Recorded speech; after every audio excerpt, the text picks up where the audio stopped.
రెండు గోళాల ఘనపరిమాణాల నిష్పత్తి 64:27. ఘనపరిమాణం అంటే వాల్యూమ్.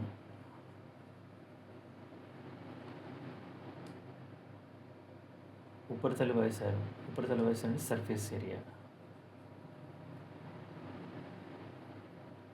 వాల్యూమ్ ఎప్పుడు కూడా మనకి క్యూబ్లో ఉంటుంది.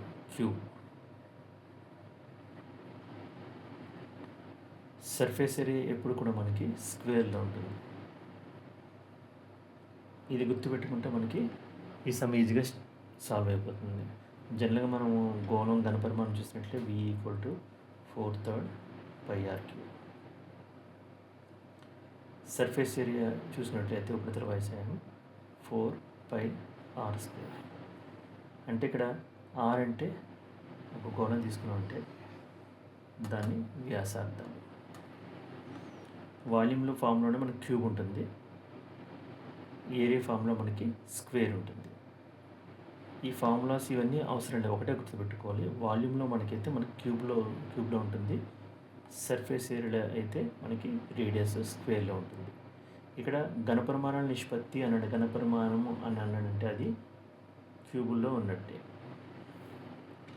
64:27 అది క్యూబులో ఉన్నట్టే. క్యూబులో ఉన్నట్లయితే 64ని క్యూబ్గా ఎలా రాసుకుంటాం మనం? 64ని క్యూబ్గా ఎలా రాసుకుంటాం? 4 క్యూబ్, 4 4 16, 16 4 64. అవునా? ఇలా రాసుకోవచ్చు. 27 క్యూబ్ని ఎలా రాసుకుంటాం?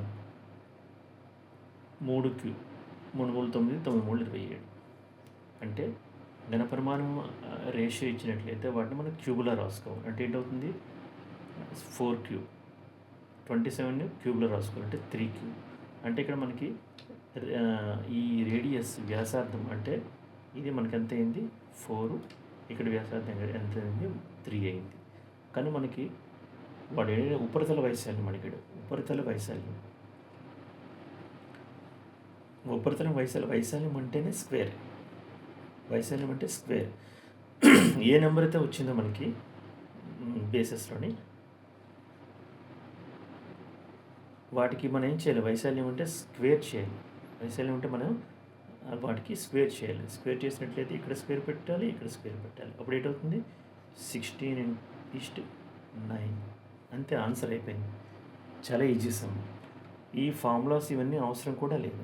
ఘనపరిమాణాలంటే మనం ఇచ్చిన నిష్పత్తి ఉంది కదా, ఆ నిష్పత్తిని మనం ఘనపరిమాణం అన్నాడు కాబట్టి ఘనపరిమాణం అంటే వాల్యూమ్ అంటే మనం క్యూబ్లో రాసుకోగలగాలి.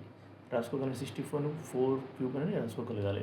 ఏం లేదు, జస్ట్ మనం 64ని ఎల్సిఎం చేసినట్లయితే 4 1 4 6 4 4 చూడండి, మనం 4 క్యూబ్ రాసుకోవచ్చు. సేమ్ నెంబర్లో రాసుకోవాలి, అప్పుడే క్యూబ్ అవుతుంది. అంతే, రెండుతో ఎల్సిఎం చేసామంటే చాలా పెద్ద నెంబర్స్ వస్తాయి. కాబట్టి ఒకే నెంబర్ ఉండాలి, దాన్ని క్యూబ్గా రాసుకోవాలంటే 4 క్యూబ్. అలాగే 27 చూసినట్లయితే 3 చేత మనం ఎల్సిఎం చేస్తే 3 9 3 3 అంటే 3 క్యూబ్ అని రాసుకోవచ్చు. ఇలా ఎంత రాసుకున్నా అంటే మనకి తెలుస్తుంది, రేడియస్ అంతా తెలుస్తుంది. క్యూబులుగా రాస్తే రేడియస్ అంతా తెలుస్తుంది కదా. ఇక్కడ 4 అయింది, ఇక్కడ 3 అయింది. మనకి ఏదో అడిగాడు? వాల్యూమ్ ఇచ్చాడు కాబట్టి కంపల్సరీగా ఇంకా రెండోది ఏంటో అడుగుతాడంటే వైశాల్యం అడుగుతాడు. వైశాల్యం మనకి ఏం పెట్టాలి? స్క్వేర్ పెట్టాలి. దీనికి స్క్వేర్ పెట్టిన దీనికి స్క్వేర్ పెట్టాలి. 16:9. ఇదే ఆన్సర్. చాలా ఈజీ సమ్.